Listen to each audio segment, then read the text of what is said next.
أكبر الله أكبر الله أكبر الله أكبر الله أكبر الله أكبر لا إله إلا الله والله أكبر الله أكبر ولله الحمد. الحمد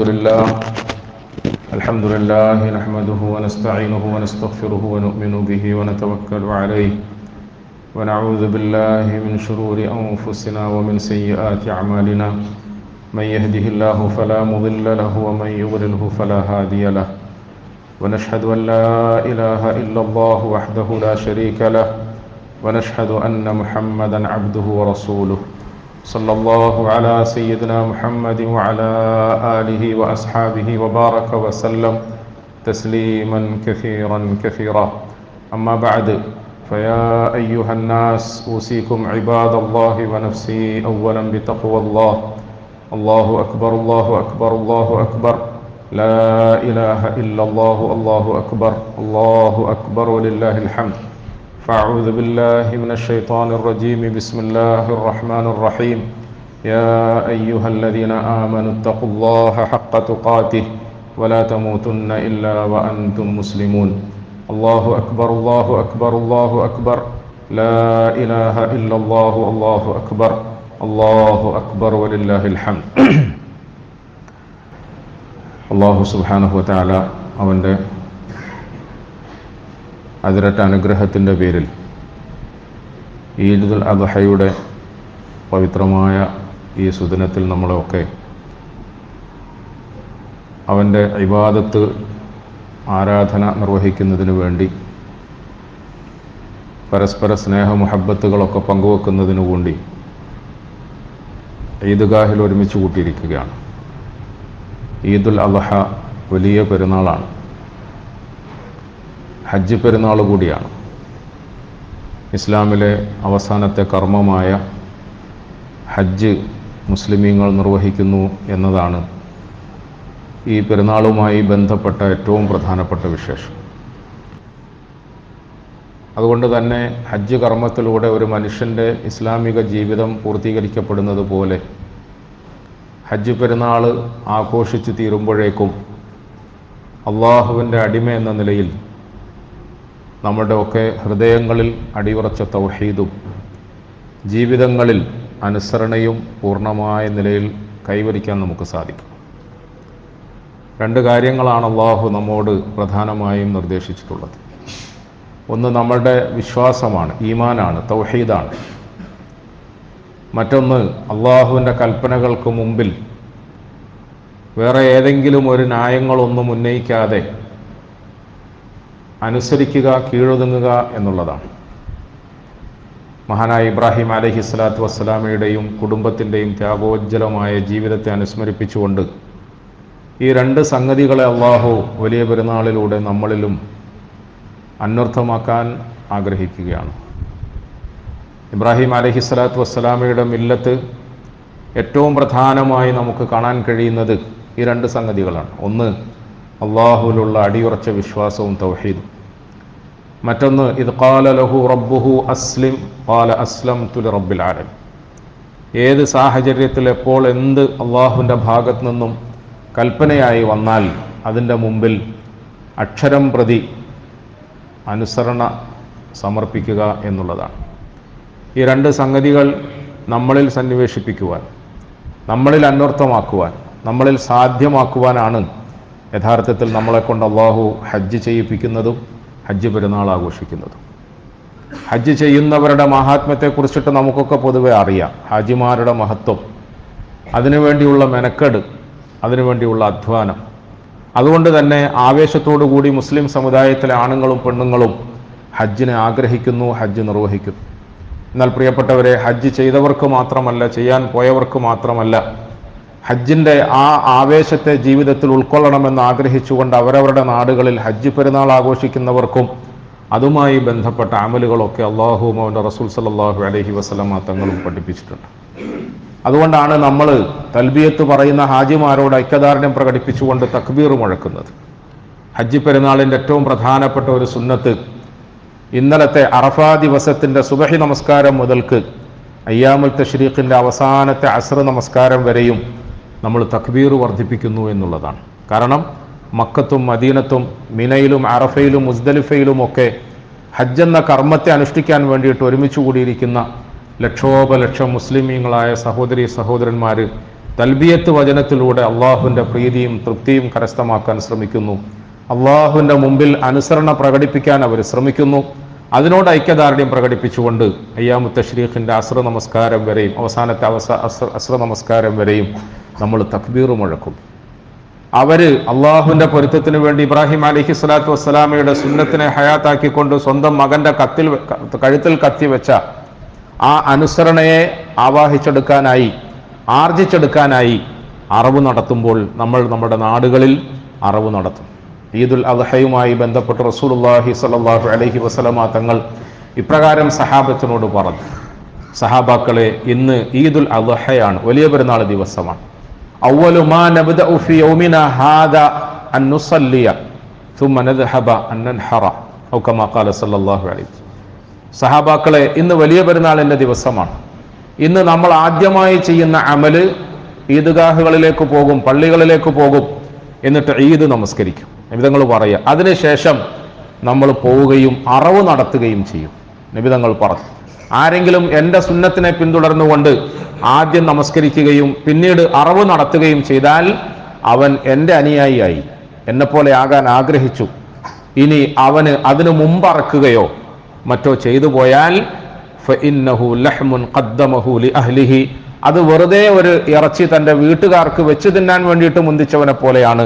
അവന് എൻ്റെ മില്ലത്തിൽ, എൻ്റെ സുന്നത്തിൽ ഒരു പങ്കുമില്ല എന്ന് റസൂലുള്ളാഹി സ്വല്ലല്ലാഹു അലൈഹി വസല്ലം. എന്ന് പറഞ്ഞാൽ പ്രിയപ്പെട്ടവരെ, പരിശുദ്ധ റസൂൽ സ്വല്ലല്ലാഹു അലൈഹി വസല്ലം നമുക്ക് പഠിപ്പിക്കുന്ന ഈ കൃത്യമായ അമലുകളിലൂടെ ഹജ്ജ് ചെയ്യുന്ന ആളുകൾക്ക് കിട്ടാൻ പോകുന്ന വിശുദ്ധിയും പരിശുദ്ധിയും പവിത്രതയും നമ്മുടെ നാടുകളിൽ ഇരുന്നു കൊണ്ട് നമുക്ക് അനുഷ്ഠിക്കാൻ വേണ്ടി കൽപ്പിക്കപ്പെട്ടിട്ടുള്ള അമലുകളിലൂടെ ആർജിക്കാൻ കഴിയുമെന്ന് പഠിപ്പിക്കുകയാണ്. നമ്മൾ ഉളഹിയത്ത് നടത്തുന്നു, തക്ബീറുകൾ മുഴക്കുന്നു. ഈദ്ഗാഹിൽ അറഫയിൽ സഹാബാക്കളെയും കൂട്ടിക്കൊണ്ട് മുഹമ്മദ് മുസ്തഫ സല്ലല്ലാഹു അലൈഹി വസല്ലം തങ്ങളുടെ ഹജ്ജ് കർമ്മത്തിന് വേണ്ടിയിട്ട് ഒത്തുകൂടിയതുപോലെ മെനഞ്ഞാന്ന് ലക്ഷോപലക്ഷം മുസ്ലിമീങ്ങൾ ഒത്തുചേർന്നു. അവർ അള്ളാഹുവിൻ്റെ മുമ്പിൽ കരഞ്ഞു വിളിച്ച് പലതും സമർപ്പിക്കുകയും ദുആയിരക്കുകയും ചെയ്തു. നമ്മളും ഈദ്ഗാഹിൽ അപ്രകാരം ഒത്തുചേരുകയാണ്. എന്താണ് ഈ ഒത്തുചേരൽ എന്ന് പറഞ്ഞാൽ, പ്രിയപ്പെട്ടവരെ, ഓരോ കർമ്മത്തിലും റസൂലുള്ളാഹി സ്വല്ലല്ലാഹു അലൈഹി വസല്ലമ തങ്ങൾ മുസ്ലിം ഉമ്മത്തിന്റെ ജീവിത സംസ്കൃതിയെ, ജീവിത സംസ്കാരത്തെ നന്നായി ഓർമ്മപ്പെടുത്തുകയാണ് ചെയ്യുന്നത്. നമ്മുടെ ജീവിതത്തെ അടിമുടി ഉടച്ചു വാർക്കാൻ വേണ്ടിയിട്ടാണ് ഓരോ അമലുകളും നമുക്ക് നിയമമാക്കിയത്. കേവലാർത്ഥത്തിൽ ഒരു ആഘോഷത്തിന്റെ ഭാഗമായിട്ട് ആചരിക്കേണ്ട, കൊണ്ടാടേണ്ടതല്ല ഈദുൽ അദ്ഹ, വലിയ പെരുന്നാൾ. മറിച്ച് ഒരു മുസ്ലിമിനെ സംബന്ധിച്ചിടത്തോളം അവന്റെ ഹൃദയം മുതൽക്ക് ജീവിതത്തിന്റെ എല്ലാ മേഖലകളിലേക്കും പരന്നു നിൽക്കുന്ന തരത്തിൽ പടച്ചവനെ പറ്റിയുള്ള ഭയപ്പാടും അനുസരണയും ആ നിലയിലുള്ള സംസ്കാര സമ്പന്നതയും കൈവരിക്കാനുള്ള അമലായിട്ടാണ് ഈദുൽ അദ്ഹയെ നമുക്ക് പഠിപ്പിച്ചു തന്നിട്ടുള്ളത്. ഇബ്രാഹിം അലൈഹി സ്വലാത്തു വസ്സലാമയുടെയും കുടുംബത്തിൻ്റെയും ത്യാഗമാണ് നമ്മൾ ഈ സന്ദർഭത്തിൽ ഓർക്കുന്നത്. ഇബ്രാഹിം എന്ന് പറഞ്ഞാൽ ഒരു പുരുഷനാണ്, നമ്മളെയൊക്കെ പോലെ ഒരു പുരുഷനാണ്, ഒരു ഭർത്താവാണ്, ഒരു പിതാവാണ്. ഒരു ഭർത്താവ്, പിതാവ്, പുരുഷൻ, മകൻ എന്നൊക്കെയുള്ള നിലയിൽ നമുക്ക് നമ്മുടെ ജീവിതത്തിൽ ചെയ്തു തീർക്കാനുള്ള കുറെ കർമ്മങ്ങളുണ്ട്, കടമകളുണ്ട്, കടപ്പാടുകളുണ്ട്. ആ കർമ്മ പഥത്തിൽ നമ്മളെ സംബന്ധിച്ചിടത്തോളം നമുക്ക് വരാൻ സാധ്യതയുള്ള പല പരീക്ഷണങ്ങളും ഉണ്ട്. ഇത് സ്വാഭാവികമാണ്. പരിശുദ്ധ ഖുർആൻ ഇബ്രാഹിം അലൈഹിസ്സലാമയുടെ ചരിത്രം ഓതാൻ തുടങ്ങുമ്പോൾ തന്നെ വഇദ് ബിതലാ ഇബ്രാഹിമ റബ്ബുഹു ബികലിമാത്ത് എന്നാണ്. നമ്മളൊക്കെ പറയാറുള്ളത് പോലെ ജീവിത പ്രയാസങ്ങളെ കൊണ്ട്, പരീക്ഷണങ്ങളെ കൊണ്ട് അള്ളാഹു അവന്റെ അടിമകളിൽ ശ്രേഷ്ഠനായ ഇബ്രാഹിം നബി അലൈഹിസ്സലാത്തു വസ്സലാമെ പരീക്ഷിച്ചു. പക്ഷേ പരീക്ഷണം നമുക്കൊക്കെ ഉള്ളതുപോലെ എല്ലാവർക്കും ഉണ്ടാകും, നബിമാർക്കും ഉണ്ടാകും. നബിമാരുടെ പ്രത്യേകത, പ്രത്യേകിച്ച് ഇബ്രാഹിം അലൈഹിസ്സലാത്തു വസ്സലാമയുടെ പ്രത്യേകത ഫഅതമ്മഹുന്ന, ആ പരീക്ഷണങ്ങളൊക്കെ വിജയകരമായ നിലയിൽ പൂർത്തീകരിക്കാൻ, നേരിടാൻ, തരണം ചെയ്യാൻ അദ്ദേഹത്തിന് സാധിച്ചു. നമ്മൾ ഈദുൽ അദ്ഹ ആഘോഷിച്ച് തീരുമ്പോഴേക്കും പ്രിയപ്പെട്ടവരെ, നമ്മുടെ ജീവിതത്തിൽ വരാൻ സാധ്യതയുള്ള പരീക്ഷണങ്ങളോട് നമുക്ക് അങ്ങനത്തെ ഒരു പ്രതികരണം ഉണ്ടാകണം, അങ്ങനത്തെ ഒരു രീതി നമുക്ക് ആർജിച്ചെടുക്കാൻ സാധിക്കണം. എന്ത് പരീക്ഷണങ്ങൾ വന്നാലും ഇതൊക്കെ അള്ളാഹുവിങ്കിൽ നിന്നുള്ളതാണ് അടിയുറച്ച് വിശ്വസിക്കാൻ, അതിൽ സഹായിക്കാൻ അള്ളാഹു മാത്രമാണ് എന്ന് തിരിച്ചറിയാൻ ഓരോ മനുഷ്യർക്കും സാധിക്കും. അപ്രകാരം താൻ അള്ളാഹുവിനെ വിശ്വസിക്കുകയും അനുസരിക്കുകയും ചെയ്യുന്നത് പോലെ തന്നോടൊപ്പം ഒത്തുജീവിക്കുന്ന കുടുംബത്തെ അതേ നിലയിൽ തന്നെ വാർത്തെടുക്കാനും വളർത്തിയെടുക്കാനും ഓരോ കുടുംബനാഥന്മാരും ശ്രദ്ധിക്കണമെന്നാണ് അള്ളാഹു അവന്റെ പരിശുദ്ധ ഗ്രന്ഥത്തിലൂടെ, പ്രത്യേകിച്ച് ഇബ്രാഹിം അലൈഹിസ്സലാമയുടെ ചരിത്രത്തിലൂടെ നമുക്ക് പഠിപ്പിക്കും. ഇബ്രാഹിമുൽ ഖവാഇദ മിനൽ ബൈത്തി വ ഇസ്മായിൽ. നമ്മൾ നിസ്കാരത്തിൽ ഓതി കേട്ടില്ലേ ഇബ്രാഹിം അലൈഹിസ്സലാമയുടെ സംഭവം, ചരിത്രം നിങ്ങൾ എന്തേ ഓർക്കുന്നില്ല? അള്ളാഹ് ചോദിക്കുക, ഏത് സംഭവമാണ്? ഇബ്രാഹിം അലൈഹിസ്സലാം എന്ന മഹാമനുഷ്യൻ ഒരു കഅബ എന്ന ആരാധനാലയത്തെ നിർമ്മിച്ച ആ സംഭവം നിങ്ങൾ എന്താ ഓർക്കാത്തതെന്ന് ചോദിക്കുക അല്ലേ? വൈദ് യർഫഉ ഇബ്രാഹിമുൽ ഖവാഇദ മിനൽ ബൈത്ത്, ഒരു ഭവനം ഭൂമിയിൽ ആദ്യമായി അള്ളാഹുവിനെ ആരാധിക്കാൻ വേണ്ടിയിട്ട് തുറന്നുകൊടുത്ത ആ ഭവനത്തെ, കഅബാലയത്തെ ഇബ്രാഹിം എന്ന പിതാവാണ് പണിതത്. വ ഇസ്മായിൽ, അള്ളാഹ് പറയാ ഇസ്മായിൽ എന്ന മകൻ ഒപ്പമുണ്ടായിരുന്നു. പ്രിയപ്പെട്ടവരെ, നമ്മൾ സാധാരണഗതിയിൽ കഅബയുടെ ചരിത്രവും അതിന്റെ നിർമ്മാണവുമായി ബന്ധപ്പെട്ട ചരിത്രങ്ങളും ഒക്കെ പറയാറുണ്ടെങ്കിലും നമ്മൾ പഠിക്കുകയും മനസ്സിലാക്കുകയും വായിച്ചെടുക്കുകയും ചെയ്യേണ്ട ഒരു ജീവിതാർത്ഥമുണ്ട് ഇതിൽ. അള്ളാഹു സുബ്ഹാനഹു വ തആല പറയാ, ഒരു വാപ്പ ആദർശപരമായ നിലയിൽ കുടുംബത്തെ നന്നായി വളർത്തിയെടുക്കുന്നതിന് വേണ്ടിയിട്ട് അടിത്തറ പാകി, തൗഹീദിന്റെ അടിത്തറ പാകി. ആ തൗഹീദിന്റെ അടിത്തറയിൽ പടുത്തുയർത്തിയ ഒരു സാംസ്കാരിക ഗേഹത്തിൽ കുടുംബത്തെ വാർത്തെടുക്കാൻ ശ്രമിച്ചു, വളർത്തിയെടുക്കാൻ ശ്രമിച്ചു.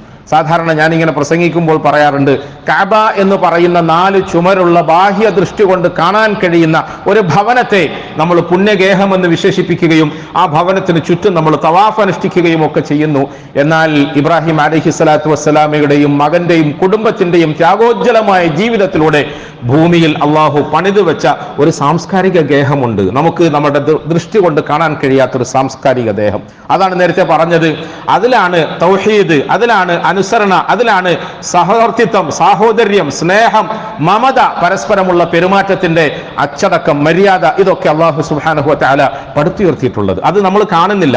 ഇബ്രാഹിം അലൈഹിസ്സലാമയെ കുറിച്ച് പടച്ചവൻ പറയുന്നത്, ഇബ്രാഹിം എന്ന പിതാവ് ഒരു സാംസ്കാരിക ഗേഹത്തിന്റെ പണി നിർവഹിക്കുമ്പോൾ തന്റെ പ്രിയപ്പെട്ട പുത്രനെ ഒപ്പം കൂട്ടിയിരുന്നു എന്നതാണ്. എനിക്ക് നിങ്ങൾക്കുമുള്ള ശക്തമായ ഒരു ഉപദേശമാണ്. മറ്റൊരർത്ഥത്തിൽ പറഞ്ഞാൽ ശക്തമായ ഒരു താക്കീതാണ്. പ്രത്യേകിച്ച് ഇന്നത്തെ കാലഘട്ടത്തിലെ ഓരോ ഉപ്പമാർക്കുമുള്ള ഒരു താക്കീതാണ്. നമ്മൾ പഴയ തലമുറയായതുകൊണ്ട് ബാങ്ക് കൊടുക്കുമ്പോൾ പള്ളിയിലേക്ക് പോകും, അത്യാവശ്യം നിസ്കരിക്കും, അത്യാവശ്യം ഖുർആൻ ഓതും, ദിക്ർ പറയും, വഅളും ഉറുദിയും നസീഹത്തും ഒക്കെ കേൾക്കും. പക്ഷേ ഇബ്രാഹിം അലൈഹിസ്സലാമയെ കുറിച്ച് പടച്ചവൻ പറഞ്ഞതുപോലെ എൻ്റെ കൂട്ടത്തിൽ നിസ്കരിക്കാൻ പോകുമ്പോൾ എൻ്റെ പ്രിയപ്പെട്ട പുത്രനുണ്ടോ എന്ന് നമ്മൾ ആലോചിക്കേണ്ടതുണ്ട്. ഞാൻ ദിക്ർ പറയുമ്പോൾ അങ്ങനെ ഒരു ദിക്ർ പറയുന്ന പതിവ് എൻ്റെ പ്രിയപ്പെട്ട പുത്രനിൽ ഉണ്ടോ എന്ന് ആലോചിക്കേണ്ട ഒരു ബാധ്യത പ്രത്യേകിച്ച് ഈ ഈദുൽ അദ്ഹ ആഘോഷിക്കുന്ന ഓരോ പിതാക്കന്മാർക്കുമുണ്ട്. ഇന്ന് പൊതുവെ പ്രിയപ്പെട്ടവരെ, നമ്മളുടെ ജീവിത രീതി പരിശോധിച്ചു നോക്കിയാൽ അങ്ങനെ ഒരു സമ്പ്രദായത്തിൽ നിന്നും നമ്മൾ ദൂരമായിക്കൊണ്ടിരിക്കുകയാണ്. നമ്മൾ പഴയ തലമുറ, വയസ്സും പ്രായവും ഒക്കെയുള്ള ആളുകൾ പള്ളിയിൽ വരുന്നു, നിസ്കരിക്കുന്നു, ഇബാദത്ത് എടുക്കുന്നു, ദിക്ർ ദുആകൾ അനുഷ്ഠിക്കുന്നു. അതിന്റെ അപ്പുറത്തേക്ക് നമ്മുടെ പുതിയ തലമുറയ്ക്ക് ഒരു നല്ല ബന്ധമില്ലാത്ത ഒരു ദുരവസ്ഥ. അതുകൊണ്ടാണ് ഇബ്രാഹിമുൽ ഖവാഇദ മിനൽ ബൈത്തി വ ഇസ്മായിൽ എന്ന് അല്ലാഹു ചേർത്ത് പറഞ്ഞത്. കഅബ പോലെയുള്ള പരിശുദ്ധ ഗേഹത്തിന്റെ നിർമ്മാണത്തിൽ ഉപ്പ എത്രത്തോളം ശ്രദ്ധിക്കുന്നോ അതിനേക്കാൾ ഉപരിയായി തന്റെ മകനെ ഒപ്പം ചേർത്ത് നിർത്തണം എന്ന ഒരു സന്ദേശത്തെ അല്ലാഹു സുബ്ഹാനഹു വ തആല നമുക്ക് നൽകുകയാണ്. ഈ ഈദുൽ അദ്ഹയുടെ പ്രധാനപ്പെട്ട ഒരു സന്ദേശം പോലെ ഞാൻ എന്നെ കേൾക്കുന്ന സഹോദരങ്ങൾക്കും അത് കൈമാറുകയാണ്. നമ്മൾ നിസ്കരിക്കുമ്പോൾ, നമ്മൾ പള്ളിയിൽ പോകുമ്പോൾ, നമ്മൾ ഹലാൽ ഹറാമുകൾ സൂക്ഷിക്കുമ്പോൾ, നമ്മൾ ഹറാമായ ജീവിത രീതിയെ ഭയപ്പെട്ടുകൊണ്ട് അത്തരം ദുഷിപ്പുകളിൽ നിന്നും അകന്നു നിൽക്കുമ്പോൾ, നമ്മൾ നമ്മുടെ സമയം പാഴാക്കാതെ പരലോകം സമ്പാദിക്കാൻ ശ്രമിക്കുമ്പോൾ, നമ്മളുടെ കൂട്ടത്തിൽ നമ്മുടെ പ്രിയപ്പെട്ട മക്കളും പുതിയ തലമുറയും ഒപ്പമുണ്ടോ എന്ന് ഞാൻ നിങ്ങളും ഉറപ്പുവരുത്തേണ്ടതാണ് ഏറ്റവും പ്രധാനപ്പെട്ട ഈദുൽ അദ്ഹയുടെ സന്ദേശമായി ഞാൻ നിങ്ങളും പഠിക്കേണ്ടത്. പ്രിയപ്പെട്ടവരെ, രണ്ടാമത് മഹദി ഹാജറ എന്ന ഒരു മഹദി, ഒരു ഭാര്യ, ഒരു കുടുംബിനി. ആ കുടുംബിനി തന്റെ ജീവിതത്തിൽ ഭർത്താവിനോടൊപ്പം അനുസരണയോടുകൂടി ഒത്തുജീവിച്ചതിന്റെ ഉദാത്തമായ ഒരു മാതൃകയാണ് അല്ലാഹു തആല ഈദുൽ അദ്ഹയിലും ഹജ്ജ് പെരുന്നാളിലും ഹജ്ജ് കർമ്മത്തിലുമൊക്കെ നമുക്ക് മുമ്പിൽ സമർപ്പിക്കുന്നത്. നമ്മൾ നേരത്തെ സൂചിപ്പിച്ചതുപോലെ ജീവിതമാണ്. ജീവിതത്തിൽ ദാരിദ്ര്യം ഉണ്ടാകാം, കഷ്ടപ്പാടുകൾ ഉണ്ടാകാം, വൈധവ്യം ഉണ്ടാകാം, അനാഥത്വം ഉണ്ടാകാം. നമ്മൾ ഇഷ്ടപ്പെടാത്ത നേരത്ത് നമുക്ക് മരണം സംഭവിക്കാം, നമ്മൾ ഇഷ്ടപ്പെടാത്ത നേരത്ത് നമുക്ക് രോഗം സംഭവിക്കാം. ഇങ്ങനെ പലതും വരാൻ സാധ്യതയുള്ള സാഹചര്യത്തിൽ ഒരു കുടുംബത്തിലെ പ്രധാന കണ്ണിയായ ഭാര്യ തന്റെ ഭർത്താവിനോടൊപ്പം നിൽക്കുന്നുണ്ടോ ഇല്ലേ എന്നതാണ് വിഷയം. അഥവാ അങ്ങനെ ഭാര്യയെ തന്നോടൊപ്പം നിർത്താൻ ഒരു ഭർത്താവിന് സാധിക്കുന്നുണ്ടോ ഇല്ലേ എന്നതാണ് പ്രധാനമായും ഈദുൽ അദ്ഹയുടെ മറ്റൊരു സന്ദേശം. ഞാൻ പറയുന്നു പ്രിയപ്പെട്ടവരെ, നമ്മൾ പരലോകവും സ്വർഗവും നരകവും നിസ്കാരവും നോമ്പും ഹജ്ജും എന്നൊക്കെ പുണ്യകർമ്മങ്ങൾ പറഞ്ഞു പോക്കല്ല. ഈ പുണ്യകർമ്മങ്ങളിലൂടെ നമ്മുടെ ജീവിതത്തെ സ്വാധീനിക്കുന്ന സന്ദേശങ്ങൾ എന്തൊക്കെയാണെന്ന് നമ്മൾ വായിച്ചെടുക്കാൻ പഠിച്ചെടുക്കാൻ ശ്രമിക്കുകയാണ് വേണ്ടത്. ഈദുൽ അദ്ഹയുടെ സന്ദേശമായി നമുക്ക് കാണാൻ കഴിയുന്നത് അനുസരണയുള്ള ഒരുമയുള്ള ഒരു നല്ല ഭാര്യയാണ്. ആ ഭാര്യയെ അപ്രകാരം തന്നോടൊപ്പം നിർത്താൻ പ്രാപ്തനായ ഒരു ഭർത്താവിനെയാണ്. പ്രിയപ്പെട്ടവരെ, മഹദി ഹാജറ റളിയല്ലാഹു അൻഹ അവറുകൾ ജീവിതയാത്രയിൽ അനുഭവിച്ച ത്യാഗങ്ങൾ എത്ര വലുതാ! ചെറിയ ത്യാഗമാണോ? വലിയ ത്യാഗമാണ്. ആ ത്യാഗോജ്ജലമായ പ്രയാസങ്ങളെയും പ്രതിസന്ധികളെയും നേരിടുമ്പോൾ ഒരു പ്രാവശ്യമെങ്കിലും തന്റെ ഭർത്താവിന്റെ മുഖത്ത് നോക്കിയിട്ട് ശകാരിച്ചില്ല, ശപിച്ചില്ല, മോശം പറഞ്ഞില്ല. ഒരിക്കൽ പോലും തന്റെ ഭർത്താവിനെ കുറിച്ചിട്ട് ആരോടെങ്കിലും ഒരു പരാതിയും പറഞ്ഞില്ല. ഒരു ഭാഗത്ത് അനുസരണയുള്ള, ക്ഷമയുള്ള, സഹനതയുള്ള ആ ഒരു സഹോദരിയെ നമുക്ക് കാണാൻ കഴിയുമ്പോൾ, അല്ലെങ്കിൽ ഒരു പെണ്ണിനെ നമുക്ക് കാണാൻ കഴിയുമ്പോൾ, മറുഭാഗത്ത് പ്രിയപ്പെട്ടവരെ, ആ നിലയിൽ തന്റെ ഭാര്യയെ തന്നോടൊപ്പം ചേർത്ത് പിടിക്കാനും തന്റെ മനസ്സ് കൊടുത്തിട്ട് അവളെ വിലക്ക് വാങ്ങാനും സാധ്യമായ ഒരു മാപ്പിളയെ നമ്മൾ കാണണം, ഒരു ഭർത്താവിനെയും കാണണം. ഇന്ന് ഈദുൽ അദ്ഹ ആഘോഷിക്കുന്ന നമ്മളെ സംബന്ധിച്ചിടത്തോളം നമ്മളുടെ കുടുംബങ്ങളിൽ അങ്ങനത്തെ ഒരു അവസ്ഥ ഉണ്ടോ എന്ന് നമ്മൾ ആലോചിക്കണം. അങ്ങനത്തെ ഒരു അവസ്ഥ ഉണ്ടാക്കിയെടുക്കാൻ നമുക്കൊക്കെ സാധിക്കണം. നല്ല ഭാര്യമാരുണ്ടായാൽ, നല്ല ഭർത്താക്കന്മാരുണ്ടായാൽ, നല്ല പുരുഷന്മാരുണ്ടായാൽ, നല്ല സ്ത്രീകളുണ്ടായാൽ, നല്ല ഉപ്പമാരുണ്ടായാൽ, നല്ല ഉമ്മമാരുണ്ടായാൽ, അതാണ് ഇസ്ലാം, അതാണ് കുടുംബം, അതാണ് ഈദുൽ അദ്ഹയും ഹജ്ജ് കർമ്മവും ഒക്കെ നിർവഹിക്കുന്നതിന്റെ പേരിൽ ഈ സമുദായത്തിന് സമ്പാദിക്കാനുള്ളത്, സംഭരിക്കാനുള്ളത് എന്ന തിരിച്ചറിവ് എനിക്ക് നിങ്ങൾക്കും ഉണ്ടാകണം. പ്രിയപ്പെട്ടവരെ, അതോടൊപ്പം നമ്മൾ ആലോചിക്കേണ്ടത് ഒരു മകനെ കുറിച്ചിട്ടാണ്. ഇസ്മായിൽ എന്ന് പറയുന്ന ഒരു മകൻ. ഏത് മകനാണ്? തന്റെ പ്രിയപ്പെട്ട പിതാവിന്റെ കൽപ്പനയ്ക്ക് മുമ്പിൽ അനുസരിച്ചു കൊള്ളാം എന്ന് വാക്കുകൊണ്ട് പറയുകയോ എഴുതി ഒപ്പിട്ട് കൊടുക്കുകയോ നാട്ടിലെ പ്രമാണിമാരുടെ മധ്യസ്ഥത്തിൽ ഞാൻ ഉപ്പാനെ ഇനി മേലിൽ അനുസരിച്ചോളാം എന്ന് പറയുകയൊന്നും ചെയ്ത ഒരു പുരുഷനെ അല്ല, അല്ലെങ്കിൽ ഒരു മകനെ അല്ല. പിന്നെയോ മൂർച്ചയേറിയ കത്തിയും നീട്ടിപ്പിടിച്ചുകൊണ്ട് നിന്റെ കഴുത്ത് ഞാൻ അറക്കട്ടെ എന്ന് പറഞ്ഞ് ആ കഴുത്ത് തന്റെ മുമ്പിൽ മലർന്നു കിടക്കാൻ ആവശ്യപ്പെടുന്ന ഒരു ഉപ്പയുടെ വാക്കുകൾക്ക് മുമ്പിൽ ജീവനുള്ള പച്ച ജീവനോടുകൂടി ആ കൊച്ചുകിടാവ് തന്റെ കഴുത്ത് നീട്ടിക്കൊടുക്കുകയാണ്. ഉപ്പ ഇഫ്അൽ മാ തുഅ്മർ സതജിദുനി ഇൻഷാ അല്ലാഹു മിനസ് സാബിരീൻ. ഈദുൽ അദ്ഹ ആഘോഷിക്കുകയും ഹജ്ജ് കർമ്മത്തിന് വേണ്ടി ഒത്തുകൂടുകയും ചെയ്ത മുസ്ലിം ലോകം കാത് തുറന്ന് കേൾക്കേണ്ട ഒരു വാക്കാണിത്. അനുസരണഘട്ട മക്കളെ കൊണ്ട് പൊറുതിമുട്ടിയ ഈ സമുദായം പ്രത്യേകിച്ച് കേൾക്കേണ്ട ഒരു വാക്കാണ്. വാപ്പയോട് ആദരവില്ലാത്ത, വാപ്പയോട് അനുസരണയില്ലാത്ത, വാപ്പയുടെ മുഖത്ത് നോക്കി എന്തും പറയാൻ മടിയില്ലാത്ത, ഉമ്മയുടെ മുഖത്ത് നോക്കി ധിക്കാരത്തോടുകൂടി ശബ്ദമുയർത്തി പറയാൻ മടിയില്ലാത്ത പുതിയ തലമുറ കേൾക്കേണ്ട വാക്കാണ്. വാപ്പ പറയാണ്, മോനെ, ഇന്നി അറാഫിൽ മനാമി അന്നി അദ്ബഹുക, ഇന്നി അറാഫിൽ മനാമി അന്നി അദ്ബഹുക. എന്റെ കയ്യിൽ പണമില്ലാത്തതിന്റെ പേരിൽ നീ ചോദിച്ചതൊന്നും വാങ്ങിത്തരാൻ കഴിഞ്ഞില്ലല്ലോ.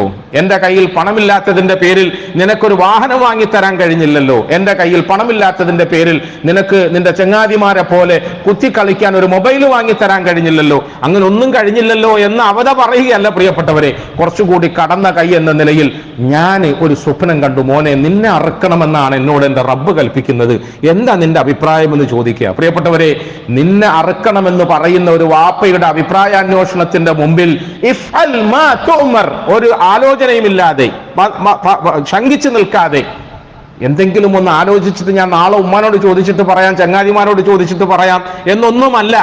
ഇഫ്അൽ മാ തുഅ്മർ. വാപ്പ അങ്ങ് വാപ്പയാണ്, അങ്ങ് വാപ്പയാണ്, അങ്ങ് വാപ്പയാണെന്ന് എനിക്ക് കുറച്ച് വിശ്വാസമുണ്ട്. മറുഭാഗത്ത് വാപ്പ മകനായ എന്റെ നന്മയല്ലാത്തതൊന്നും ചെയ്യൂല എന്നെനിക്ക് ഉറച്ച വിശ്വാസമുണ്ട്. വാപ്പ പടച്ചവനെ അനുസരിക്കുകയും തൗഹീദിൽ ഉറച്ചു നിൽക്കുകയും സത്യമാർഗത്തിൽ ഉറച്ചു നിൽക്കുകയും ചെയ്യുന്ന ഒരു വ്യക്തിയാണെന്ന് എനിക്ക് ഉറപ്പുണ്ട്. അതുകൊണ്ട് ഇഫ്അൽ മാ തുഅ്മർ, ഇഫ്അൽ മാ തുഅ്മർ. എന്റെ വാപ്പ എന്താണോ ഇഷ്ടമുള്ളത് അതങ്ങ് ചെയ്തോളൂ. അതിനു വേണ്ടിയിട്ട് ഞാൻ ജീവൻ തുടിക്കുന്ന എന്റെ പച്ച ജീവനുള്ള കഴുത്ത് നീട്ടി തരാനാണെങ്കിൽ അതിനും ഞാൻ സന്നദ്ധനാണ് എന്ന് പറയാം. ഞാൻ സന്നദ്ധനാണ്, കടന്നു കൊടുക്കുകയാണ്. പ്രിയപ്പെട്ടവരെ, ഈ സാഹചര്യത്തിൽ പെരുന്നാൾ ആഘോഷിക്കുന്ന ഞാനും നിങ്ങളും പുതിയ തലമുറയെ കുറിച്ചിട്ടൊന്ന് മനസ്സ് വെക്കണം. വെറുതെ ഇങ്ങനെ കുറ്റപ്പെടുത്താനല്ല, ചീത്ത പറയാനല്ല, പ്രസംഗം കൊഴിപ്പിക്കാൻ വേണ്ടിയിട്ട് തലമുറയെ കുറ്റപ്പെടുത്താനല്ല. പിന്നെയോ അനുസരണയുള്ള വാപ്പമാരുടെ വാക്കുകൾക്ക് മുമ്പിൽ കഴുത്ത് നമിക്കുന്ന, ശിരസ് നമിക്കുന്ന നല്ല സന്തതികൾ വേണമെന്ന ആഗ്രഹത്തെ സഫലമാക്കാൻ വേണ്ടിയിട്ട് പ്രിയപ്പെട്ടവരെ, നമ്മൾ പുതിയ തലമുറയിലെ പുതിയ കൊച്ചുകുട്ടികളെ കുറിച്ചിട്ട് ആലോചിക്കണം. എല്ലാ ചെറുപ്പക്കാരിലും ഈ ഒരു വികാരം ഉണ്ടാകണം. അള്ളാഹുവിനെ അനുസരിക്കണം, അള്ളാഹുവിന്റെ റസൂലിനെ അനുസരിക്കണം, ഒപ്പം എൻ്റെ ഉമ്മയെ അനുസരിക്കണം, എൻ്റെ വാപ്പയെ അനുസരിക്കണം. ആ ഒരു ബോധത്തോടു കൂടി ജീവിക്കാൻ പുതിയ തലമുറയ്ക്ക് ഉത്തേജനം പകരുന്നതാണ് ഈ പെരുന്നാളെങ്കിൽ അൽഹംദുലില്ലാഹ് നമ്മുടെ പെരുന്നാൾ വിജയകരമായി. പുതിയ തലമുറയെ അതിന് പക്വപ്പെടുത്തി എടുക്കുന്നതിന് പ്രാപ്തമാണ് ഈ വർഷത്തെ ഹജ്ജെങ്കിൽ ഈ വർഷത്തെ ഹജ്ജ് ഖബൂലായി. അല്ലെങ്കിൽ പ്രിയപ്പെട്ടവരെ, വെറുതെ കുറെ അമലുകളിലൂടെ കസ്രത്തുകൾ കാട്ടുന്നത് കൊണ്ട് ഒരു പ്രയോജനവുമില്ല. ഒരു നൂറ്റാണ്ടുകൾക്ക് ശേഷം ആഘോഷിക്കപ്പെടുന്ന ഈ കർമ്മത്തിൽ അള്ളാഹു നമുക്ക് ഓർമ്മപ്പെടുത്തിയ ഓരോ ചരിത്രത്തിലും ഒരുപാട് അനുഭവങ്ങളുണ്ട്. കുറച്ചു മുമ്പ് ഞാനിങ്ങനെ മനസ്സുകൊണ്ട് ആലോചിക്കുകയായിരുന്നു, ചെറിയ പെരുന്നാളിന്റെ ദിവസത്തിൽ നമ്മൾ നമ്മുടെ സഹോദരങ്ങൾക്ക് വേണ്ടിയിട്ട് ഫിത്ർ സക്കാത്തിന്റെ അരി വിതരണം ചെയ്യും. വലിയ പെരുന്നാളിന്റെ ദിവസമായപ്പോൾ നമ്മുടെ പ്രിയപ്പെട്ട സഹോദരങ്ങൾക്ക് വേണ്ടിയിട്ട് ഇറച്ചി സമ്മാനിക്കാൻ, ഇറച്ചി സപ്ലൈ ചെയ്യാൻ നമ്മുടെ റസൂൽ സല്ലല്ലാഹു അലൈഹി വസല്ലം നമ്മളെ പഠിപ്പിച്ചു. ബാഹ്യമായ നിലയിൽ നമ്മൾ ആലോചിക്കുമ്പോൾ ചെറിയ പെരുന്നാളിന് കുറച്ച് അരി കൊടുത്തു, വലിയ പെരുന്നാളിന് കുറച്ച് ഇറച്ചി കൊടുത്തു. മതിയോ ഇത്? ചെറിയ പെരുന്നാളിന് കൊടുത്ത അരിയും വലിയ പെരുന്നാളിന് കൊടുക്കുന്ന ഇറച്ചിയും തമ്മിൽ എപ്പോഴാണ് അവർ ഒന്നിച്ച് ചേർത്ത് തിന്നുക? പ്രിയപ്പെട്ടവരെ, ഞാൻ നിങ്ങളും ആലോചിക്കണം. ഞാൻ കുറച്ച് നന്നായിട്ട് ഈ വിഷയം പറയണമെന്ന് എനിക്ക് അത്യാഗ്രഹം തോന്നി. കുറച്ച് മുമ്പേ എൻ്റെ മനസ്സിൽ വന്ന ഒരു ഫിക്രാണ്. നമ്മൾ പരിശുദ്ധ ഇസ്ലാമിന്റെ സുന്ദരമായ ഓരോ കർമ്മങ്ങളെയും അനുഷ്ഠിക്കുമ്പോൾ അതങ്ങനെ വെറുതെ പറഞ്ഞതല്ല. ചെറിയ പെരുന്നാളിന് ഒരു 2.5 കിലോ അരി കൊടുത്തിട്ട് പള്ളിയിലേക്ക് വരണം, നിർബന്ധമാണത്. ഫിത്ർ സക്കാത്ത് നിർബന്ധമാണ്. വലിയ പെരുന്നാളാകുമ്പോൾ നിസ്കാരം കഴിഞ്ഞ് പോയി നമുക്ക് ശേഷിയുണ്ടെങ്കിൽ അറവ് നടത്തി പാവപ്പെട്ടവർക്ക് അതിന്റെ 1/3 ഇറച്ചി സമ്മാനിക്കണം. എന്തിനാണ് കുറച്ചരി കൊടുപ്പിക്കുന്നത്? എന്തിനാണ് കുറച്ചിറച്ചി കൊടുപ്പിക്കുന്നത്? ആ കുറച്ചരിയിലും കുറച്ച് ഇറച്ചിയിലും അവസാനിക്കുകയല്ല പ്രിയപ്പെട്ടവരെ നമ്മളുടെ ധാർമ്മിക ബോധം, നമ്മുടെ സാഹോദര്യ ബോധം, നമ്മുടെ സ്നേഹ ലോകം അതിൽ അവസാനിക്കുകയല്ല. പിന്നെയോ കുറച്ച് അരി കൊടുക്കുക എന്ന് പറയുന്ന ഒരു കർമ്മത്തിലൂടെ നമ്മളുടെ പരിസരത്ത് ഏതെങ്കിലും ഒരു പട്ടിണി പാവം ഉണ്ടാകരുത് എന്ന ബുദ്ധി, എന്ന ഒരു നിർബന്ധ ബുദ്ധി നമുക്കുണ്ടാകണം. അത് പെരുന്നാളിന്റെ ദിവസത്തിൽ ഫിത്റിന്റെ പേരിൽ കൊടുക്കുന്ന കുറച്ചരിയല്ല, അത് പെരുന്നാളിന്റെ ദിവസത്തിൽ ഉദ്ഹിയത്തിന്റെ പേരിൽ കൊടുക്കുന്ന ഇറച്ചിയുടെ പേരിൽ മാത്രമല്ല. മുസ്ലിം ഉമ്മത്തിനെ സംബന്ധിച്ചിടത്തോളം നമ്മുടെ മനസ്സിൽ ഒരു വികാരമുണ്ടാകണം. നമ്മുടെ മനസ്സിൽ ഒരു വികാരമുണ്ടാകണം. അയൽവാസി പട്ടിണി കിടക്കുമ്പോൾ വയറു നിറക്കരുത് എന്ന് പഠിപ്പിച്ച റസൂൽ സല്ലല്ലാഹു അലൈഹി വസല്ലം തങ്ങൾ എന്താ നമ്മളെ പഠിപ്പിച്ചത്? അതൊരു വർഷത്തിലൊരിക്കൽ ഫിത്ർ സക്കാത്ത് കൊടുക്കാനാണോ? ഒരു വർഷത്തിലൊരിക്കൽ നിർബന്ധമായ നമ്മുടെ ധനത്തിന്റെ സക്കാത്ത് കൊടുക്കാനാണോ? അല്ലെങ്കിൽ ഇറച്ചി കൊടുക്കാനാണോ? അതൊന്നും അല്ല പ്രിയപ്പെട്ടവരെ. പിന്നെയോ നമ്മുടെ പരിസരത്ത് സാധുക്കളായ ഒരു കുടുംബത്തിൽ നിന്നും വിശപ്പിന്റെ വിളി ഞാൻ ജീവിച്ചിരിക്കുമ്പോഴുണ്ടാകരുത്. അതിന് എനിക്ക് അരി കൊടുക്കാൻ കഴിയുമ്പോൾ ഞാൻ അരി കൊടുക്കും, ഇറച്ചി കൊടുക്കാൻ കഴിയുമ്പോൾ ഞാൻ ഇറച്ചി കൊടുക്കും. മറ്റൊരർത്ഥത്തിൽ പറഞ്ഞാൽ ഇബ്രാഹിം അലൈഹി സ്വലാത്തു വസ്സലാമയുടെയും ഹാജറ ബീവിയുടെയും ത്യാഗോജ്ജലമായ ജീവിതത്തെ അള്ളാഹു നമ്മുടെ മുമ്പിൽ സമർപ്പിച്ചിട്ട് നമ്മളെ പഠിപ്പിച്ചത് അതാണ് പ്രിയപ്പെട്ടവരെ. അതാണ് നമ്മളെ പഠിപ്പിച്ചത്. തന്റെ ഭാര്യയെയും കുഞ്ഞിനെയും ആരോരുമില്ലാത്ത മരുഭൂമിയിൽ ഒറ്റയ്ക്കാക്കിയിട്ട് മടങ്ങിപ്പോകുമ്പോൾ ഒരക്ഷരം പറയാതെ ആശ്വസിപ്പിക്കാതെ പോവാ.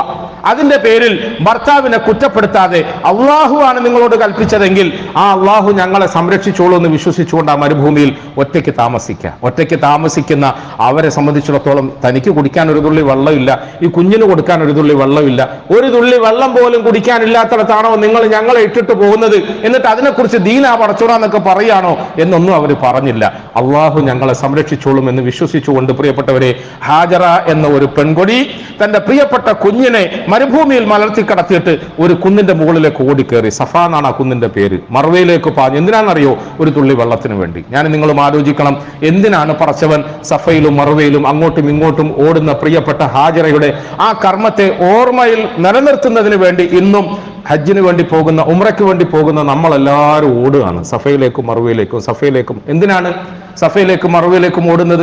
ഞാൻ കഴിഞ്ഞ ദിവസം റമദാനിന് മുമ്പ് ഉംറയ്ക്ക് പോയപ്പോൾ എൻ്റെ കൂട്ടത്തിൽ 2-3 വേറെ സഹോദരങ്ങൾ ഉണ്ടായിരുന്നു. അവിടെ പച്ച പെയിന്റ് അടിച്ച കുബ്ബയുടെ തൂണിന്റെ ഇടയിൽ ഓടേണ്ട സമയമായപ്പോൾ ഞാൻ അവരോട് പറഞ്ഞു, ഓടുമ്പോൾ റബ്ബി ഗ്ഫിർ വർഹം എന്ന ദുആ പറയൽ സുന്നത്താണ്.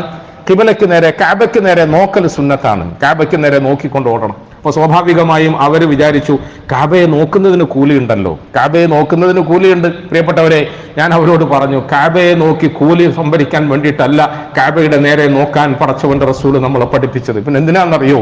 ഒരു പാവപ്പെട്ട കുടുംബിനി, ഒരു പാവപ്പെട്ട സഹോദരി, ഒരു പാവപ്പെട്ട ഉമ്മ തന്റെ പറക്കമുറ്റാത്ത കൊച്ചു കിടാവിന് ഒരു തുള്ളി വെള്ളം കൊടുക്കാൻ നിർവാഹമില്ലാതെ വെള്ളമുണ്ടോ എന്ന് നോക്കിക്കൊണ്ട് ഈ മലയുടെ മുകളിലേക്ക് കയറി, ആ മലയിൽ നിന്നും അടുത്ത മലയിലേക്ക് ഓടി കുഞ്ഞ് മലർന്നു കിടക്കുകയാണ് പൊള്ളുന്ന മരുഭൂമിയിൽ. ആ കുഞ്ഞിനെ ഇങ്ങനെ ആർത്തിയോടുകൂടി നോക്കിക്കൊണ്ടാണ് ഓടുക. ഇപ്പോൾ ഈ പച്ച പെയിന്റ് അടിച്ച് അടയാളപ്പെടുത്തിയ തൂണുകളുടെ ഇടയിൽ ഏകദേശം എത്തിയപ്പോൾ ഉമ്മയുടെ മനസ്സ് വെപ്രാളപ്പെട്ടു. കാരണം മൺകൂനകളിൽ മറഞ്ഞുപോയ കുഞ്ഞിനെ കാണാൻ കഴിയുന്നില്ല. കുഞ്ഞിനെ കാണാത്തതിന്റെ പേരിൽ വെപ്രാളത്തോടുകൂടി ഓടിയതാണ്. വെപ്രാളത്തോടുകൂടി ആ വെപ്രാളത്തെയാണ് സുന്നത്തായ നിലയിൽ ഇന്നും നമ്മളോട് ആ ഭാഗത്തേക്ക് നോക്കാൻ പറഞ്ഞത്. പലപ്പോഴും മുസ്ലിം സമുദായം അതറിയാതെ പോകും. നമ്മൾ വിചാരിച്ചത് കാബയെ നോക്കി പുണ്യം കരസ്ഥമാക്കുക അല്ല പ്രിയപ്പെട്ടവരെ. ഞാൻ വീണ്ടും പറയുന്നു, മുസ്ലിമീങ്ങളായ നമ്മളെ സംബന്ധിച്ചിടത്തോളം ഇബ്രാഹിം അലൈഹിസ്സലാമയുടെയും കുടുംബത്തിന്റെയും ചരിത്രം ഒരിക്കൽ കൂടി ഇങ്ങനെ നമ്മൾ ആഘോഷിക്കുമ്പോൾ, അനുസ്മരിക്കുമ്പോൾ ഒരു വലിയ പാഠവും സന്തോഷം എന്താണെന്നറിയോ? ഹാജറയെ പോലെ തൻ്റെ കുഞ്ഞിന് ഭക്ഷണം കൊടുക്കാൻ, വെള്ളം കൊടുക്കാൻ നിർവാഹമില്ലാതെ നെട്ടോട്ടം ഓടിയ ഒരു പെണ്ണ് ഇനി നമ്മുടെ സമുദായത്തിൽ ഉണ്ടാകരുത് എന്നാണ്. ഒരിക്കൽ കൂടി നമ്മൾ അത് കേൾക്കണം. എന്ന് പറഞ്ഞാൽ ഹാജറയെ പോലെ, ഹാജറ എന്ന ഉമ്മയെ പോലെ, ഹാജറ എന്ന ഭാര്യയെ പോലെ വിശന്ന് വലഞ്ഞ് കാലിട്ടടിക്കുന്ന ഒരു കുഞ്ഞിനെ മരുഭൂമിയിൽ മലർത്തിക്കടത്തിയിട്ട് കുന്നിന്റെ മേലെ കുടിവെള്ളത്തിന് വേണ്ടിയിട്ട്, അന്നത്തിന് വേണ്ടിയിട്ട് ഓടുന്ന പരതുന്ന പരവേശയായ ഒരു പെണ്ണ് ഇനി നമ്മുടെ സമുദായത്തിൽ ഉണ്ടാകരുത്. ഞങ്ങൾ ഹാജറയോടൊപ്പം ഉണ്ടെന്ന് വിളിച്ചു പറയാനാണ് പ്രിയപ്പെട്ടവരെ ഹജ്ജ് പെരുന്നാൾ നമ്മളെ കൊണ്ട് ആഘോഷിച്ചു. ഞങ്ങൾ ഹാജറയെ പോലത്തെ പെൺകുട്ടികളോടൊപ്പം, വിധവകളോടൊപ്പം, അനാഥ കുഞ്ഞുങ്ങളോടൊപ്പം എന്നും ഞങ്ങളുണ്ട് എന്ന് വിളിച്ചു പറയാനാണ്. ഒരു പണ്ഡിത സഹോദരൻ ഇന്നലത്തെ ഉദാഹരണം, അനുഭവം പറയട്ടെ പ്രിയപ്പെട്ടവരെ. ഒരു പെൺകുട്ടി, ഒരു സ്ത്രീ, അവള് അനാഥയായ തൻ്റെ മക്കള് അവരെ പോറ്റാൻ നിർവാഹമില്ലാതെ ജീവിത പ്രയാസങ്ങളെ കൊണ്ട് കൊടുമ്പിരിക്കൊള്ളും. അത് 1400 ചില്ലറ വർഷങ്ങൾക്ക് മുമ്പോ 4000 വർഷങ്ങൾക്ക് മുമ്പോ ഉള്ള ഹാജറയുടെ കാര്യമല്ല പറയുന്നത്. 24 മണിക്കൂറിന് മുമ്പുള്ള ഒരു ഹാജറയെ കുറിച്ചിട്ട് ഞാൻ പറയാം. ഭർത്താവ് വിട്ടിട്ട് പോയി, മക്കളുണ്ട്, പോറ്റാൻ നിർവാഹമില്ല, വീട് വീടാന്തരം കയറി ഇറങ്ങി പണിയെടുത്തിട്ടും പാത്രം കഴുകിയിട്ടും അടിച്ചു വാരിയിട്ടും കിട്ടുന്ന എച്ചിലുകളും ജീവിക്കാൻ വേണ്ടിയിട്ട് ഉപയോഗപ്പെടുത്തും. പലപ്പോഴും ജീവിത മാർഗങ്ങൾ മുട്ടിപ്പോകുന്ന, അന്നം ലഭിക്കാതെ വരുന്ന ഈ സാധുക്കളെ സംബന്ധിച്ചിടത്തോളം അവർ പട്ടിണി കിടക്കും. അവരുടെ പട്ടിണി ആരും അറിയാറില്ല. അവർക്ക് പെരുന്നാളായതുകൊണ്ട് ആരോ ഒരാള് ഇറച്ചി വാങ്ങിക്കൊടുത്തു, ഇറച്ചിയല്ല കോഴി വാങ്ങിക്കൊടുത്തു. സ്വാഭാവികമായി നമ്മൾ ആലോചിക്കണം, 2 ദിവസം മുമ്പ് അവർക്ക് കോഴി വാങ്ങിക്കൊടുത്തു. അവർ വല്ലാതെ പരവേശ. എന്താ കാരണം എന്നറിയോ?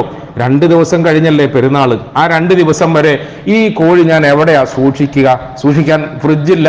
ക്വാർട്ടേഴ്സിൽ താമസിക്കുന്ന നമ്മളെ സംബന്ധിച്ചിടത്തോളം 2 ദിവസം കഴിഞ്ഞിട്ട് എടുത്ത് ഉപയോഗിക്കണ്ടേ പ്രിയപ്പെട്ടവരെ? ആ ഒരു ഹാജറ അല്ലെങ്കിൽ ആ ഒരു പെൺകൊടി അവള് സഫയിൽ നിന്നും മറുവയിലേക്ക് പണ്ട് ഹാജറ പാഞ്ഞതുപോലെ പരിസരത്തുള്ള വീടുകളിലേക്ക് പാഞ്ഞു പോകും. എന്തിനാണെന്നറിയോ? തൽക്കാലത്തേക്ക് ഈ കോഴി ഒന്ന് അവിടെ വെക്കാവോ, പെരുന്നാളിന്റെ അന്ന് ഞാൻ തിരിച്ചെടുത്തോളാം. പെരുന്നാളിന്റെ അന്ന് ഞാൻ തിരിച്ചെടുക്കുമ്പോൾ ഞാൻ ആലോചിക്കുന്നു പ്രിയപ്പെട്ടവരെ, അങ്ങ് ഞാൻ തിരിച്ചെടുക്കുമ്പോൾ വെറും കോഴി കൊണ്ട് മാത്രം കുടുംബം പോറ്റാൻ കഴിയില്ലല്ലോ, കറിയാവുകയില്ലല്ലോ. അതിനോടൊപ്പം ചേർക്കാൻ പലതും വേണ്ടേ? ആ പലതും വേണമെങ്കിൽ പല വീടുകളിലും ഞാൻ പോയി കൈനീട്ടണ്ടേ? ഞാൻ വീണ്ടും പറയുന്നു പ്രിയപ്പെട്ടവരെ, സഫയിൽ നിന്നും മറുവയിലേക്കും, മറുവയിൽ നിന്നും സഫയിലേക്കും അന്ന് പാലായനം ചെയ്ത പെൺകൊടിയുടെ പിൻഗാമിയായ നിലയിൽ നമ്മുടെ നാട്ടിൽ ഇങ്ങനത്തെ ഒരുപാട് പെൺകുട്ടികളുണ്ട്, സഹോദരിമാരുണ്ട്. അനാഥ കുഞ്ഞുങ്ങളെ പോറ്റാൻ വേണ്ടിയിട്ട് ആരാന്റെ മുമ്പിൽ പോയി കൈനീട്ടുന്നവരുണ്ട്. ഈ പെരുന്നാൾ ആഘോഷിക്കുന്ന മുസ്ലിം സമുദായത്തോട് ഞാൻ പറയട്ടെ, നമ്മളുടെ പരിസരത്ത് അത്തരം ഒരു പെണ്ണ് ഇനി ഒരിക്കലും ഉണ്ടാകരുത്. ഞങ്ങൾ ഹാജറയോടൊപ്പം ഉണ്ടെന്ന് ഈദുൽ അദ്ഹയിലും ഹജ്ജിലും ഒക്കെ വിളിച്ചു പറയുന്ന മുസ്ലിം സമുദായം നമ്മുടെ പരിസരത്തുള്ള ഓരോ ആളുകളുടെയും വിശപ്പറിയണം, വേദന അറിയണം, ഇല്ലായ്മ അറിയണം, അനാഥത്വം അറിയണം, അവരുടെ പോരായ്മകൾ അറിയണം. ചിലപ്പോൾ ബാഹ്യമായ നിലയിൽ എല്ലാം ഉള്ളവരാണെന്ന് നമുക്ക് തോന്നും. ഉള്ളിലേക്ക് കടന്നു ചെല്ലുമ്പോഴാണ് അവരുടെ ദാരിദ്ര്യം നമുക്ക് ബോധ്യപ്പെടുക. മുസ്ലിം എന്ന് പറഞ്ഞാൽ പ്രിയപ്പെട്ടവരെ, മുഹമ്മദ് മുസ്തഫ സല്ലല്ലാഹു അലൈഹി വസല്ലമ തങ്ങളുടെ അനുയായികളാണ് എന്ന് പറഞ്ഞാൽ സ്വന്തം വീട് പട്ടിണിയാണെങ്കിലും, സ്വന്തമായി ഉടുക്കാൻ പുതിയ വസ്ത്രമൊന്നും ഇല്ലാതെയാണ് ഖുത്ബ നിർവഹിക്കാൻ വേണ്ടിയിട്ട് മിമ്പറിൽ കയറുന്നതെങ്കിലും എന്റെ സമുദായത്തിൽ ഒരു അനാഥയായ ബാലൻ പട്ടിണി കിടക്കരുത്. വാപ്പയില്ലാത്തതിന്റെ പേരിൽ ഇന്ന് ഇറച്ചി വാങ്ങിയില്ല എന്ന് പറയുന്ന ഒരു കുഞ്ഞ് എന്റെ സമുദായത്തിൽ ഉണ്ടാകരുത്. ഉമ്മയില്ലാത്തതിന്റെ പേരിൽ എന്നെ കുളിപ്പിച്ചിട്ടില്ല, എനിക്ക് പുതിയ വസ്ത്രം അണിയിച്ചിട്ടില്ല എന്ന് പറയുന്ന ഒരു കുഞ്ഞ് എന്റെ സമുദായത്തിൽ ഉണ്ടാകരുത് എന്ന് നിർബന്ധ ബുദ്ധി ഉണ്ടായിരുന്ന മുത്ത് മുസ്തഫ സല്ലല്ലാഹു അലൈഹി വസല്ലമ തങ്ങളുടെ അനുയായികളാണ് നമ്മൾ. വെറുതെ അങ്ങ് പെരുന്നാൾ ആഘോഷിച്ചാൽ പോരാ. വെറുതെ അങ്ങ് നമ്മൾ പ്രസംഗിച്ചാൽ പോരാ, നമ്മുടെ ജീവിതത്തിൽ അങ്ങനത്തെ തിരിച്ചറിവുകൾ ഉണ്ടാകണം. ഞാൻ ചുരുക്കി പറയട്ടെ, എന്റെ പ്രിയപ്പെട്ട സഹോദരന്മാരോട്, സഹോദരിമാരോട്, എന്റെ പ്രിയപ്പെട്ട യുവതലമുറയിലെ പ്രിയപ്പെട്ട മക്കളോട്, നമ്മൾ ഓരോരുത്തരും അള്ളാഹുവിനെ അനുസരിക്കണം, തൗഹീദിൽ അടിയുറച്ച് ജീവിക്കാൻ ശ്രമിക്കണം, അനുസരണ ഉണ്ടാകണം. അഷ്റഫുൽ ഖൽഖ് സല്ലല്ലാഹു അലൈഹി വസല്ലമ തങ്ങളുടെ സുന്നത്തുകളെയും ചര്യകളെയും ജീവിത രീതികളെയും പിന്തുടരണം. നമ്മളുടെ വ്യക്തി ജീവിതം നന്നാക്കാൻ ശ്രമിക്കണം. നമ്മുടെ കുടുംബങ്ങളിൽ പരസ്പര സ്നേഹവും മുഹബ്ബത്തും ഒക്കെ വളർത്തിയെടുക്കാൻ നമ്മൾ ശ്രമിക്കണം. നമ്മുടെ കുടുംബജീവിതം നന്നാകണം, നമ്മുടെ ഇടയിൽ സ്നേഹം വർദ്ധിക്കണം, സൗഹൃദം വർദ്ധിക്കണം. മറ്റൊന്നുകൂടി ഞാൻ ആലോചിച്ചു, നമ്മൾ ഇന്ന് പെരുന്നാളിന്റെ ദിവസത്തിൽ കൈ കൊടുക്കും, കെട്ടിപ്പിടിക്കും, മുസാഫാത്ത് ചെയ്യും, മുആനഖ ചെയ്യും. പ്രിയപ്പെട്ടവരെ, പെരുന്നാളിന്റെ ദിവസത്തിൽ മുസാഫാത്ത് ചെയ്തിട്ട് പിരിയാനുള്ളതല്ല നമ്മുടെ സൗഹൃദം, കെട്ടിപ്പിടിച്ചിട്ട് തീരാനുള്ളതല്ല നമ്മുടെ സൗഹൃദം. പെരുന്നാളിന്റെ ദിവസത്തിൽ നമ്മൾ പരസ്പരം അടിയുറച്ച നിലയിൽ ഊട്ടിയുറപ്പിക്കാനുള്ളതാണ്, ഊഷ്മളമായ നിലയിൽ ചേർത്ത് പിടിക്കാനുള്ളതാണ് നമ്മുടെ സൗഹൃദം. അതുകൊണ്ട് നമ്മുടെ സൗഹൃദം വർദ്ധിക്കണം, നമ്മുടെ സൗഹൃദം വളരണം. നമ്മുടെ സ്നേഹ സാഹോദര്യം നമ്മുടെ വീടുകളിൽ നിന്നും, കുടുംബങ്ങളിൽ നിന്നും, മഹല്ലുകളിൽ നിന്നും, നാടുകളിൽ നിന്നും ലോകമെമ്പാടുമുള്ള മനുഷ്യരിലേക്ക് വ്യാപിപ്പിക്കണം. അതുകൊണ്ടാണ് നമ്മുടെ നാട്ടിൽ നിന്നും പതിനായിരക്കണക്കിനല്ല ലക്ഷക്കണക്കിന് ആളുകൾ ലോകബന്ധം ഊട്ടിയുറപ്പിക്കാൻ വേണ്ടിയിട്ട് അറഫയിലും മിനയിലും ഒക്കെ ഒത്തുചേരുന്നത്. അതുകൊണ്ട് പ്രിയപ്പെട്ടവരെ, എല്ലാ നന്മകളെയും തൊട്ടറിയുകയും ആ നന്മകളൊക്കെ നമ്മുടെ വ്യക്തി ജീവിതത്തിൽ പ്രാവർത്തികമാക്കാൻ ശ്രമിക്കുകയും നമ്മുടെ കുടുംബത്തിലേക്ക് ആ നന്മകളെയൊക്കെ നമ്മൾ കൃത്യമായ നിലയിൽ ആർജിച്ചെടുക്കാൻ ശ്രമിക്കുകയും ചെയ്യണം. അതിനുവേണ്ടിയാകണം നമ്മുടെ ഈ പെരുന്നാൾ ആഘോഷം. അല്ലാഹു സുബ്ഹാനഹു വ തആല ആ നിലയിൽ എല്ലാ അമലുകളും അനുഷ്ഠിക്കാൻ